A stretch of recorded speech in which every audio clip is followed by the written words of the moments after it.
Thank you very much indeed. Hello, I'm Alexander Armstrong, and welcome to Pointless, the show where we are always striving to find the most obscure answers. Let's meet today's players. And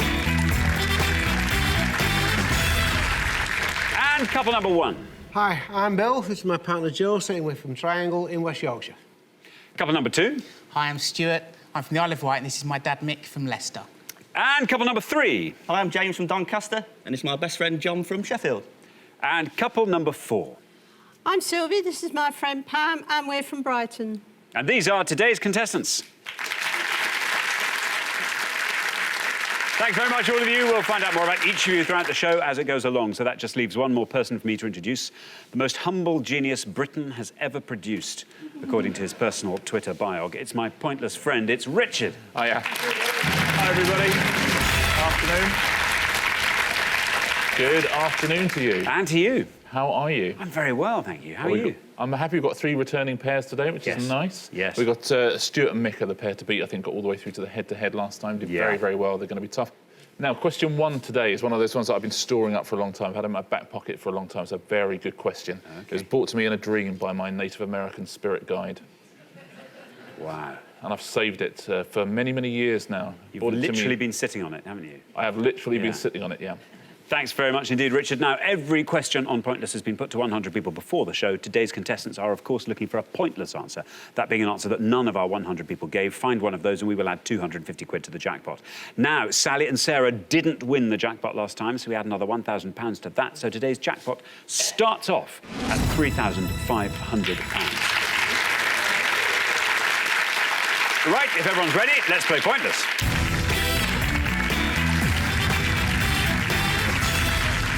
OK, all you have to remember is that the pair with the highest score at the end of this round will be eliminated. So remember, score as low as you possibly can. Our first category today is famous people. Famous people. Can you all decide in your pairs who's going to go first, who's going to go second? And whoever's going first, please step up to the podium. OK, and the question concerns famous Erics. Pretty good, right? Famous, very good. Worth waiting for? Oh, yeah. You kidding? Yes. Yep. On each board, we're going to show you 7 descriptions of famous people called Eric. You just have to tell us who they are, please. It's going to be 7 on each board, 14 Erics to guess at home. Very best of luck. Thanks very much indeed. So, we're looking for the famous Erics listed on this board. And here is our first board of 7. Stage name of comedian, 1926 to 1984, the best known for his double act with Ernie Wise. British historian, 1917 to 2012, whose works documented rise of industrial capitalism, socialism and nationalism. Lead guitarist in rock trio Cream, 1966 to 1968. Australian actor who played Bruce Banner in Hulk, 2003. Scottish athlete, 1902 to 1945, immortalised in the 1981 film Chariots of Fire. The politician who became Secretary of State for Communities and Local Government in 2010. And the actor who played Will Truman in the sitcom Will and Grace, 1998 to 2006. I'll read those all one last time. Stage name of comedian, 1926 to 1984, best known for his double act with Ernie Wise. British historian, 1917 to 2012, works documented rise of industrial capitalism, socialism and nationalism. Lead guitarist in rock trio Cream, 1966 to 1968. Australian actor who played Bruce Banner in Hulk, 2003. Scottish athlete, 1902 to 1945, immortalised in the 1981 film Chariots of Fire. Politician who became Secretary of State for Communities and Local Government in 2010. And the actor who played Will Truman in the sitcom Will and Grace, 1998 to 2006. There we are, 7 famous Erics. Bill, welcome back to Pointless. Good to have you here. What happened last time, Bill? Got through the first round, we dipped out in the second round. We got the questions right, but just a bit too high point-wise. Yeah, you didn't put a foot wrong. Yeah, they were just a bit high. Now then, what do you think of the spirit guide and the round that was suggested? Well, I could only say I'm glad I'm on number 1 because I only know one of them. OK, and that, of course, is the top one. The partner who doubled out with Ernie Wise was Eric Morecambe. Eric Morecambe, says Bill. Let's see if that's right. Let's see how many people said Eric Morecambe. He's right. 72. Better than 99. 72 for Eric Morecambe. Yeah, a big score, but better than 100. Good answer. Did exactly what you needed to do. Thank you very much indeed, Richard. OK, now then, Stuart, welcome back to the show. Good to have you here. Now, you were head-to-headers last time. Yes. That was quite a close head-to-head as well. Anyhow, so remind us what you do. I'm a youth worker. On the Isle of Wight? Yes.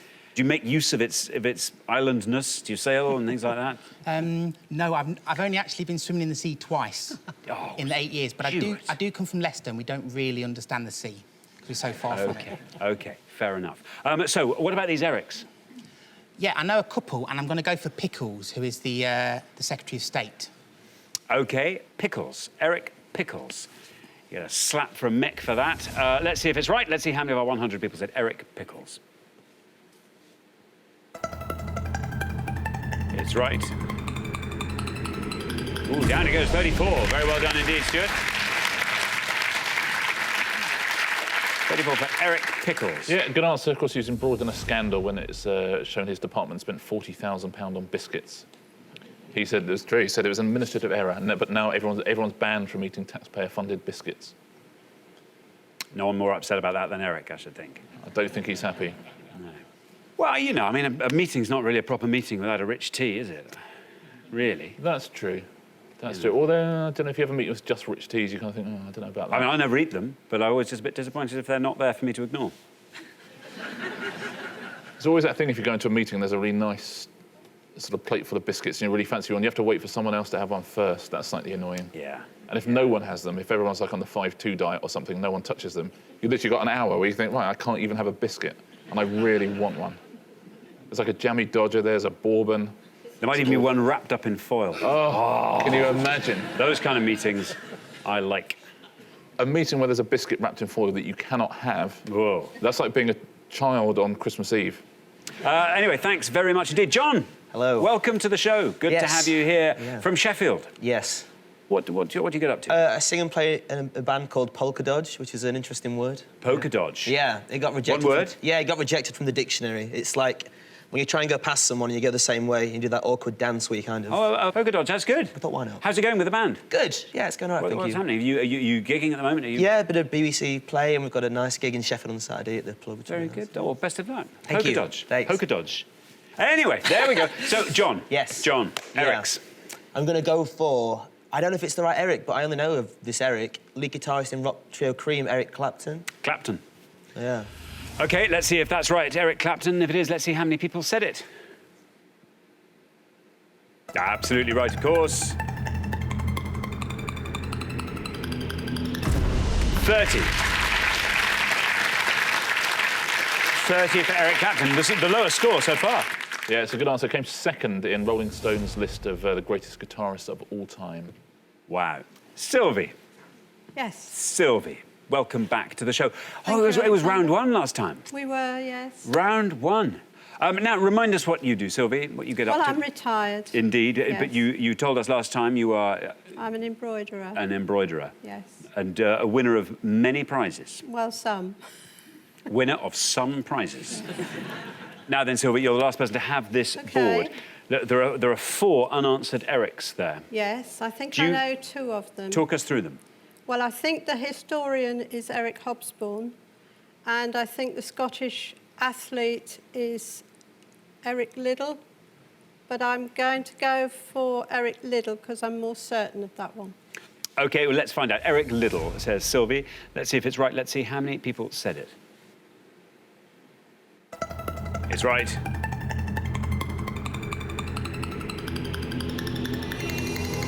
Very well done indeed, Sylvie. The best score of the round by a margin. Look at that, 11. Terrific answer, Sylvie. Very well played. Let's fill in the rest of this board. The Australian actor who played Bruce Banner in Hulk is Eric Banner. It would have scored you 14 points. The actor who played Will Truman is Eric McCormack. He would have been a very good answer, would have scored you 4 points. Now, Sylvie, you would have gone for Eric Hobsbawm if he forced you. Yeah. Correct and pointless. Oh. Oh. How about that? Would have been a great answer. I mean, you gave us a great answer I've anyway. read all these books, but I wasn't absolutely sure that that was how you said the name. Thank you very much indeed, Richard. So we're halfway through the round. Let's take a look at those scores. 11, the best score of that pass. Very well done, Sylvie. That puts you and Pam in pole position. Then up to 30, where we find John and James. 34, Stuart and Mick. 72, Bill and Josie. So a little bit on your shoulders there, Josie, in the next pass. But best of luck. A nice low score might keep you in the game. We're going to come back down the line now. Can the second players please step up to the podium? OK, we're going to put 7 more clues to Eric's up on the board, and here they come. We have got comedy actor and writer, 1923 to 2012, who had his own eponymous sitcom, 1970 to 1979. Writer and illustrator of The Very Hungry Caterpillar. Member of Monty Python, later behind the Ruttles. US actor who played the Master opposite Paul McGann in the Doctor Who TV movie, 1996. Swedish DJ and producer who had a worldwide hit in 2004 with Call on Me. French footballer, once voted Manchester United's greatest ever player by Inside United magazine, and 5 times darts world champion, nicknamed the Crafty Cockney. I'll read those all one last time. Comedy actor and writer, 1923 to 2012, who had his own eponymous sitcom, 1972 to 79. Writer and illustrator of The Very Hungry Caterpillar. Member of Monty Python, later behind the Ruttles. US actor who played the Master opposite Paul McGann in the Doctor Who TV movie, 1996. Swedish DJ and producer who had a worldwide hit in 2004 with Call on Me. French footballer, once voted Manchester United's greatest ever player by Inside United magazine. 5 times darts world champion, nicknamed the Crafty Cockney. There we are, 7 Erics. Pam, we're looking for the most obscure of those Erics. There you are, you're on 11. Brilliant scoring from Sylvie in the first Yes, but pass. it might go up a bit now. OK, well, listen, the high scorers, Josie and Bill on 72, means 60 or less, means you won't even be the high scorers. I'm going for the French footballer. And I think it was Eric Cantona. Eric Cantona, there is your red line. Pam, if you get below that, you are definitely in round 2. Let's see how many people said Eric Cantona. That's right. Wow, you've done it. Look at that, 48. Very well done indeed, Pam. Did what you needed to do. 59 is your total. Well played, Pam. They held the same poll 10 years later, and he didn't win it that time. Ryan Giggs won it that time. Thanks very much, Richard. And now then, James. Yep. James, welcome to Pointless. What do you do, James? I'm a supply chain analyst for a supermarket. Which means you... I forecast sales and order stock for the supermarket. So you see what the little trends are, and you think this summer it is all going to be about frozen yoghurt. Absolutely, yeah. Sandwich fillers at the moment, though. Oh, sandwich you fillers and lucky garlic thing. breads. OK. What are the big sandwich fillings going to be for just between us? I would probably say it's a classic, but cheese and onion is having a comeback at the moment. In a sandwich? Yeah. In a crisp, I'd buy that, but in a sandwich?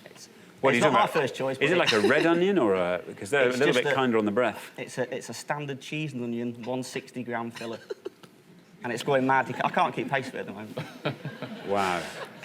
160 gram. That's a heck of a lot of cheese and onion. It's a 4 sandwich, that one. I'm not worried about the cheese, it's the onion. Troubles me. Anyway, there we go. We'll talk about this later. James, there you are on 30. The high scorers remain Josie and Bill on 72, so 41 or less sees you comfortably into the next round. What are you going to say? I was going to have a risk, but I'm going to play it safe and go 5 times darts champion, Eric Bristow. Eric Bristow. OK, interesting to see. Eric Cantona scored 48. Let's see what Eric Bristow scores. There's your red line. If you get below that, you are definitely in the next round. Is right. 50. 50 for Eric Bristow. Takes your total up to 80. Yeah, Eric Bristow beats Eric Cantona. That might be the most British thing that's ever happened on this show, I think. Yeah. OK, now, Mick. Hi. Mick, welcome back to the show. We discovered last time that you are a retired butcher. Yep. Well, what do you like getting up to? What are your hobbies, Mick? Well, I forgot to say about season ticket holder at Leicester City, which is right. doing rather well at the moment. Excellent. But I was thinking about James has probably cheesed off with that subject, but sorry about that. That's good. Didn't go down very well. You should see what cheese and onion does. Yeah. OK, now, Mick, there we are. The high scorers are now James and John on 80, you're on 34, which means 45 or less gets you into the next round. It's got to be another head-to-head, surely, for Mick and Stuart. Hopefully. I know 2, and I'm just member of the Monty Python, Eric Idle. Eric Idle. OK, Eric Idle. There is your red line. If you get below that, you're in the next round. Let's see how many people said Eric Idle. It's right. 52. 52 takes your total up to 86. And again, nudging up from Bristow as well. It's been a high-scoring round, a very exciting round now as well for Podium 4.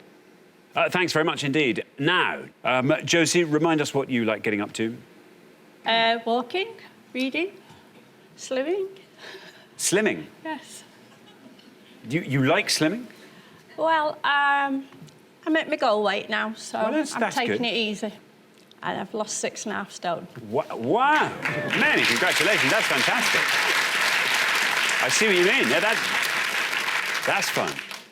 Anyway, we've got some Erics waiting for us. Josie, talk us through the board. No, don't know anybody. I'll go for a guess, and it is a guess. Comedy actor and writer Eric Sykes. Eric Sykes, says Josie. Let's see if that's right. The high score at the moment is 86, which is Mick and Stuart. You're on 72. 13 or less gets you into the next round. Bill, that's a good answer, isn't it, Eric Sykes?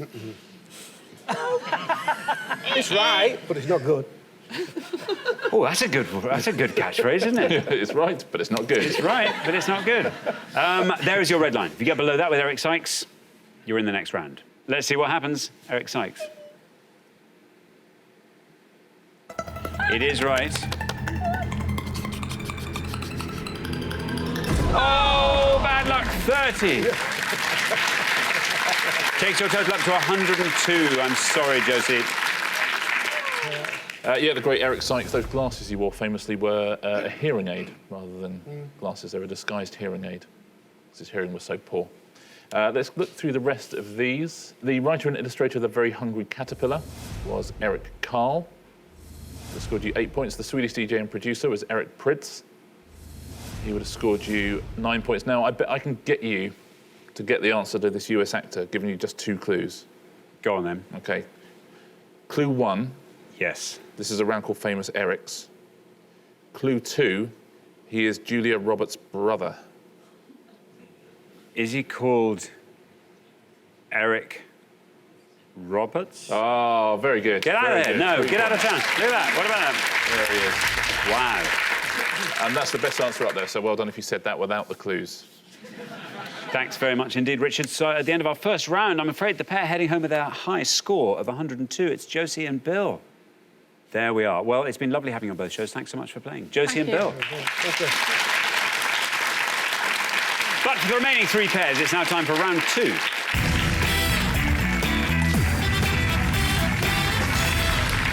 So 3 pairs remain. Obviously, at the end of this round, that'll be whittled down to 2 pairs for our head-to-head round. Best of luck to all 3 pairs. Our category for round 2 today is African countries. African countries. Can you all decide in your pairs who's going to go first, who's going to go second? And whoever's going first, please step up to the podium. OK, let's find out what the question is. Here it comes. We gave 100 people 100 seconds to name as many African countries whose names do not contain the letter I as they could. African countries whose names do not contain the letter I. We are looking for the name of any country on the African mainland, that's the African mainland, that's important, whose normal short form name in English does not contain the letter I. As always, by country, we mean a member of the UN that is a sovereign state in its own right. Thank you. So, yes, Stuart. Hi. Stuart, hi. Now, African countries. I'm going to say Ghana. Ghana. OK, Ghana, says Stuart. Let's see if it's right. Let's see how many of our 100 people said Ghana. It's right.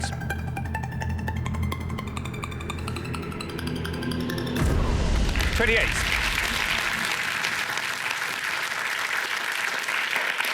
It was straight in there, Stuart, wasn't he? No mucking about. You can tell he's been in round 2 before. Yeah. Yeah, in 2010, they came so close to becoming the first ever African nation to be in the World Cup semi-final.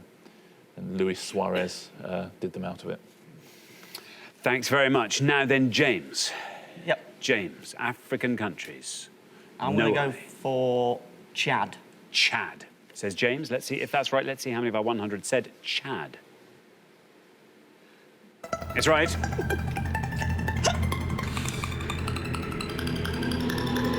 '21. Well done, Chad.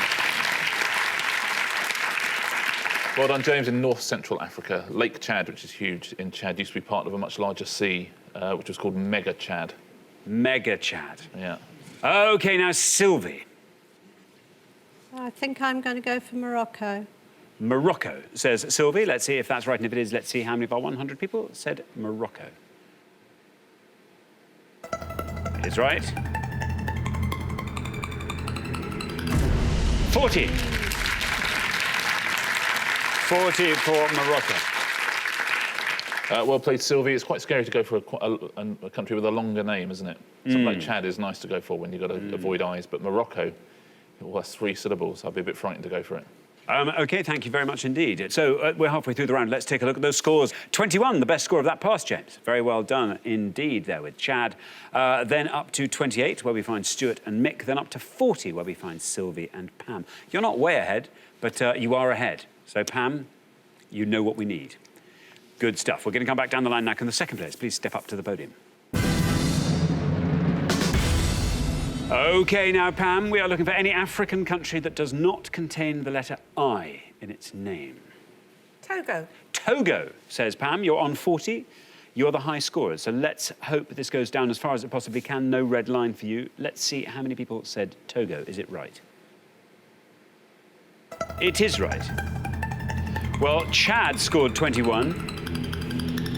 You go lower than that. Way lower. Look at that. 6. Very well done indeed. Good work, Pam. Togo takes your total up to 46. That's a terrific answer, Pam. Well played, puts a lot of pressure on the other pairs now. OK, now then, John. Yeah, it does put a lot of pressure on. Doesn't it? 21. Yes. You're on. You have to score 24 or less. I'm going to go Senegal. Senegal, says Yes. John. Senegal. There's your red line, John. If you get below that, you're in the head-to-head. Let's see how many people said Senegal. It's right. Very well done. Through you go. Look at that, 11. 11 takes your total up to 32. Through you go. Well played, John. Very nice play. Yes, Senegal. It's almost an anagram of lasagna, but not quite. Oh, that's frustrating. Anyone would think you were fasting today or something. All this talk of biscuits, sandwich fillings, lasagna. Yeah. I love it when it's really creamy with a bit of cheddar cheese on top. It's bubbling a little bit. That's how I like it. With peas and salad. Now, Mick. 28 is your score, 46 the high score. Pam and Sylvie find themselves there still. If you can score 17 or less, you're in the head-to-head for the second time. No pressure there, then. Well, sorry about this, Stu. I'm not sure how you spell it, design it, and I'm not sure if it's still the name of the country, but I'm going to go for Botswana. Botswana. Botswana. OK, there is your red line. If you get below that with Botswana, you're in the head-to-head. Let's find out how many people said Botswana. It's right. Down it goes, still going. You've done it! Look at that, 15! You needed 17. 15 you got. 43 is your total. You are in the head-to-head. Very well done indeed, Mick. Very exciting. Well played, Mick. Great round from everyone there. It's a shame to go out on 46. Terrific stuff. There's no pointless answers at all. You won't be surprised to hear. I'll go through some of the scores for you. Gabon would have scored you 4. Togo then is actually the next best answer, so it's a terrific answer. It's very unfortunate. South Sudan would have scored you 7. Lesotho 8. Cameroon would have scored you 11. Rwanda and Uganda both would have scored you 12. You got 15 for Angola. 20 for Congo, you would have got 24 for Sudan, you would have got 45 for Kenya and 46 for Egypt. Thank you very much indeed, Richard. So at the end of our second round, I'm afraid the pair heading home with a relatively low score of 46. And with that wonderful answer from you, Pam, the second best answer available, Togo. I'm really sorry. Not deserving to be leaving us at all, but as high scorers, we have to say goodbye to you. But thank you so much for playing both shows. It's been great to have you here. Pam and Sylvie. Back for the remaining two pairs. It's now time for the head-to-head.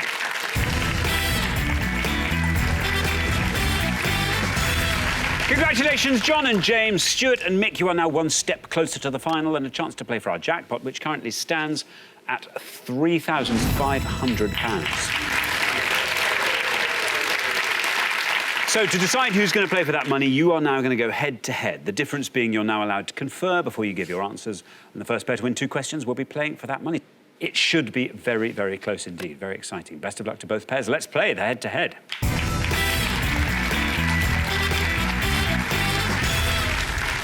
OK, here comes your first question, and it concerns sports movies. Sports movies, Richard. I'm going to show you 5 stills now from films which feature sports. Can you tell us the name of the films, please? OK, let's reveal our 5 stills, and here they come. We have got A, B, C, D, E. OK, 5 stills from movies featuring sports. Now, John and James, you played best throughout the show so far, so you will go first. All of them apart from A. D is Wimbledon, B is Cool Runnings, Budget is the best one, E Wimbledon, Budget is the best one to go for. We know quite a few. We're going to go for C, Escape to Victory. C, Escape to Victory. C, Escape to Victory. Now, Stuart and Mick. We know Cool Running is B. We think E is Wimbledon. I'm not sure on D. It might be Senna, but I'm not sure. I know there was a film called Senna, but I'm not sure that's it. I know there's a different one. So we'll go for Cool Running. Cool Running. You're saying Cool Running for B. OK, so John and James, you are saying C is Escape to Victory. Let's see if that's right, and if it is, let's see how many people said that. That's right.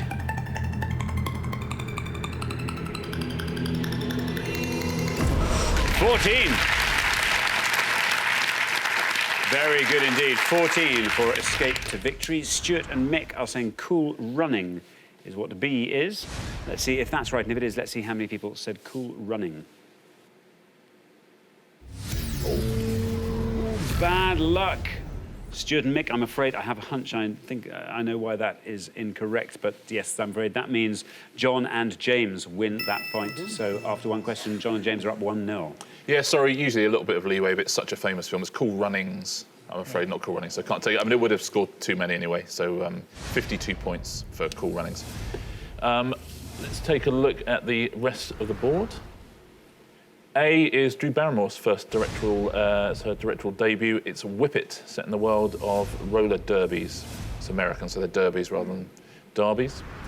D, it's not Senna. Senna's a documentary. That's Rush, about the life of James Hunt, and so it's James Hunt and Nicky Lauda being portrayed there. Would have scored you 20 points. Terrific film as well. And E, you were right, is Wimbledon, but would have scored 37 points. Thanks very much indeed. OK, here comes your second question. Stuart and Mick, you get to answer this one first, but you have to win it to stay in the game, so best of luck. It concerns the Victorian era. The Victorian era, Richard. I'm going to show you 5 clues now to facts about people and the culture of the Victorian era. Can you give us the most obscure answer? Good luck. OK, thanks, Richard. Let's reveal our 5 clues, and here they are. We have got BBC series based on works by Elizabeth Gaskell, starring Judi Dench as Mattie Jenkins. First woman awarded the Order of Merit. Female cookery writer born 1836, whose first book sold over 60,000 copies in its first year. Chief engineer of the Great Western Railway, and the name of Sherlock Holmes's landlady. I'll read those all one last time. BBC series based on works by Elizabeth Gaskell, starring Judi Dench as Mattie Jenkins. First woman awarded Order of Merit. The female cookery writer born in 1836, whose first book sold over 60,000 copies in its first year. Chief engineer of the Great Western Railway, and the name of Sherlock Holmes's landlady. There we are. Stuart and Mick, you will go first. No, I mean, no, Mrs. Beaton's book, isn't it? I think is it France? I think the Order of Merit should have Mrs. Beaton. Yeah. OK, we'll go for Mrs. Beaton for the cookery book. OK, Mrs. Beaton. So Stuart and Mick, Mrs. Beaton. Now then, John and James, do you want to talk us through the rest of the board? I've got Miss Lemon in my head, but that's not. That's Poirot for landlady. He loves Sherlock Holmes, I doesn't know. Can't believe it. Chief Engineer, Great Railway. I think that's Brunel. Brunel, aren't we? he? Okay. Yes. We'll go for Brunel, Chief Engineer of Great Western Railway. OK, you're saying Brunel. I'm going to ask you to elaborate on that. Isnard, Brunel. That's elaboration. Yeah. I'm happy with that. Yeah. Good, good. Stuart and Mick said Mrs. Beaton. Let's see if that's right, and if it is, let's see how many people said Mrs. Beaton. It's right. 52. 52. Now then, John and James, you've struggled a bit with Brunel's first names, and you have said Isonard Brunel. Let's see if that's right, and if it is, let's see how many people said it.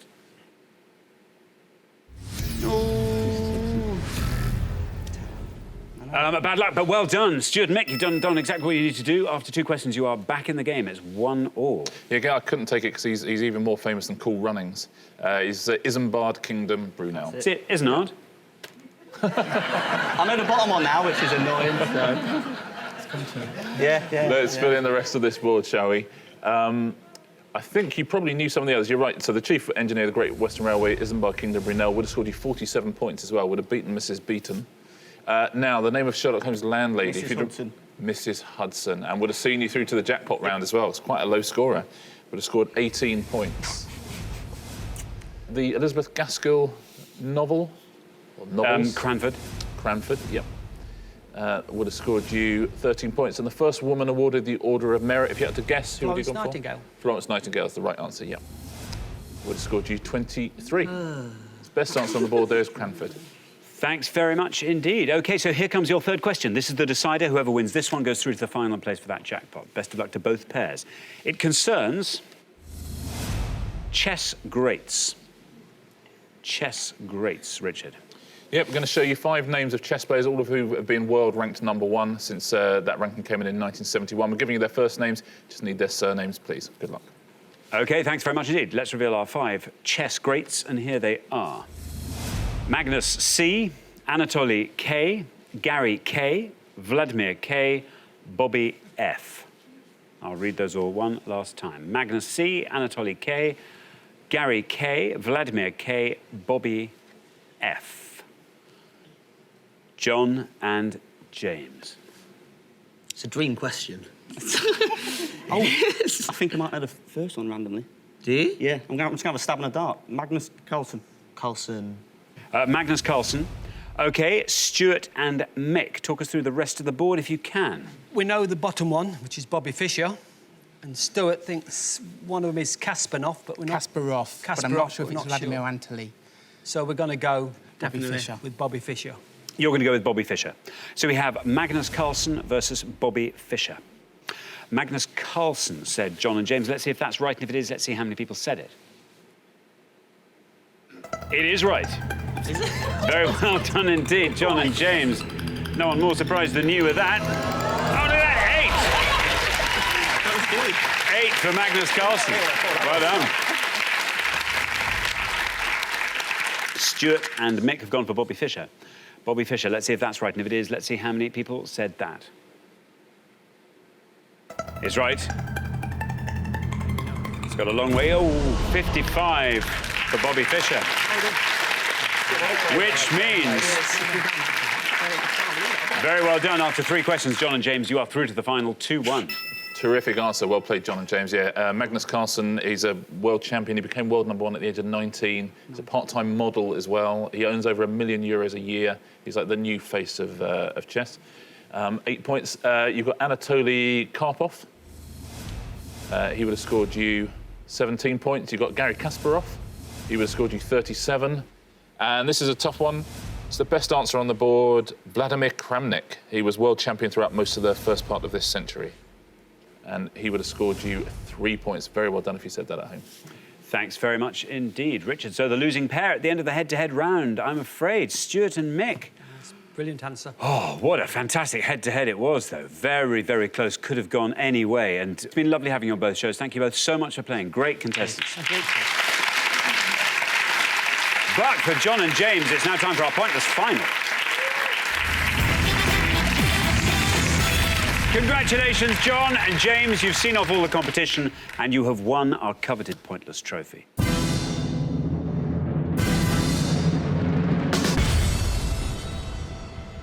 You now have a chance to win our Pointless jackpot, and at the end of today's show, the jackpot stands at £3,500. Oh, you've done well. You've seen off all the returning pairs. As always, you get to choose your category, and you have 4 options to choose from, and they are the Beatles, modern female novelists, 7-letter names, Roaring Twenties. We don't know No enough about novelists. the Beatles. We don't know enough about novelists. We don't, do At we? least 7 names below. Seven-letter names, please. Yeah. 7-letter names it is. Richard? Yeah, 3 classic Pointless categories for you in here. Best of luck, here are your 3 choices. We are looking for the name of any Chancellor of the Exchequer since 1900 whose surname has exactly 7 letters. We are looking for any chemical element on the periodic table as of January 2014 that has exactly 7 letters.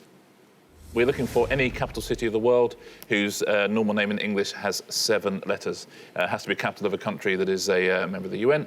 So we're looking for any Chancellor with a 7-letter surname, any chemical element of 7 letters, or any capital city of the world that has 7 letters. Very, very best of luck.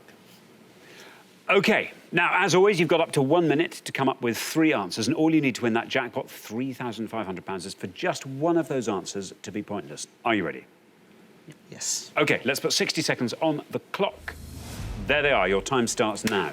Okay. Capital cities. I think Ottawa. I think that's 7 letters. Okay. I've got like silicon, lithium, mercury, I think, elements. Yeah, but they're quite common. They are quite common. They are quite poor here. Osmium is the most densest chemical, but I'm not sure if that's more than 7 letters. Right. Okay. I think you're the man for this. I feel like you can. Fluoride, I don't know. I think lithium and silicon are too easy. Helium, yeah. Chancellor's is the write-off, isn't it, completely? Ottawa, Canberra. I think they're too common. Capital cities, I'm just Ontario. Helsinki. Ontario, is that a capital city? Tallinn's not 7.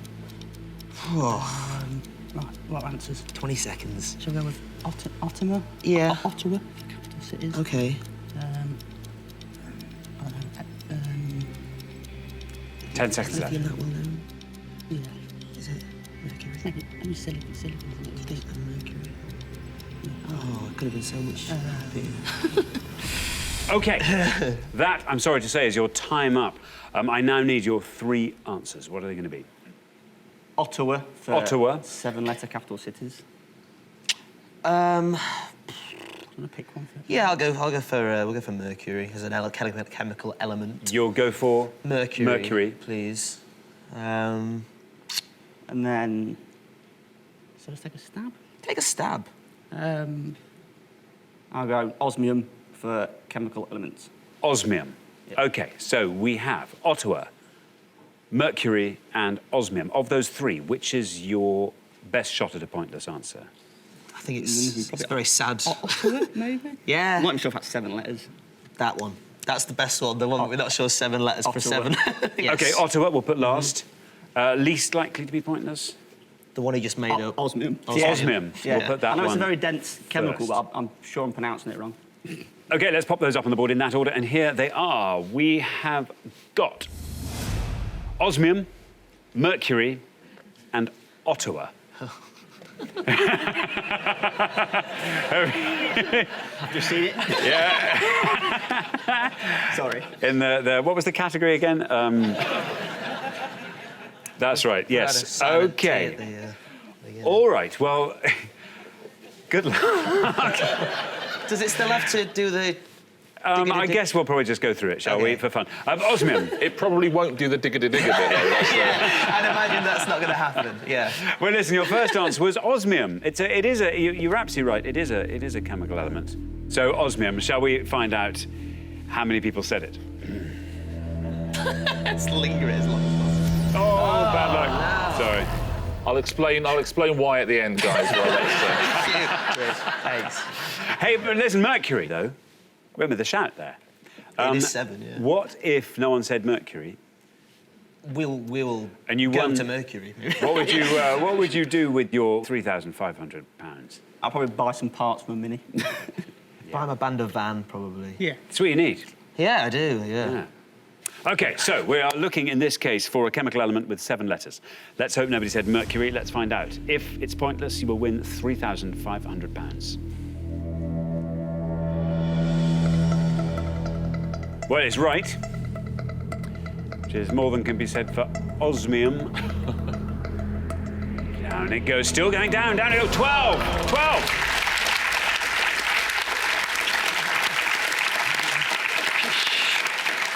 That's not a bad answer. Oh, Ottawa, also a brilliant answer. But let's just find out for fun what Ottawa scored. Let's just find out.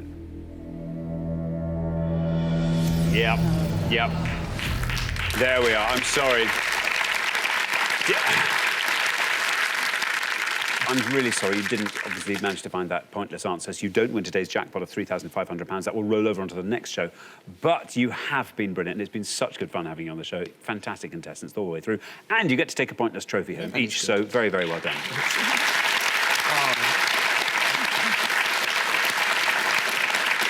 Yeah, you have played very well up to there, guys. I'm sorry, I was with you. I thought Ottawa was spelt with a triple T as well. I was surprised just to see the 2. Lithium would have scored you 8, would have been a good answer. Silicon would have scored you 1. Would have been a very good answer. Yeah, exactly. Yeah. But, you know, at least it would have made you look a little bit better. Don't point to him, you can count. Let's take a look at the pointless answers in the different categories. Let's start with the Chancellors. Some people at home would have got some of these. There's some big names. Stanley Baldwin, who was also Prime Minister. Roy Jenkins would have been a pointless answer. Ian MacLeod. There's Paul McKenna, the stage hypnotist, who was also a Liberal Democrat Chancellor in 1915. Also, you could have had Charles Ritchie and Philip Snowden. Well done. That's all the pointless answers for the Chancellors. Now, the chemical elements. You could have had arsenic, gallium. You could have had iridium. Could have had the old pointless favourite, yttrium. Also, you could have had dubnium, fermium, hassium, holmium as well. All of those were pointless answers. Well done if you said one of those. Now, there's loads of capitals. Let's take a look at a few of them. Baghdad, capital of Iraq, would have won you the money. Caracas, Venezuela, would have won you the money. Nicosia, Cyprus. Vilnius, Lithuania. You could have had Bangkok. Bangkok would have been a pointless answer. Bishkek, Colombo, Conakry, Kampala, Managua, Mbabane. You could have had Sao Tome. You could have had Tbilisi. You could have had Yaoundé or Yerevan, which is Armenia. So very well done if you said some of those at home. I suspect lots of people at home would have got something on one of those categories. Guys, can't fault your general knowledge. You're counting.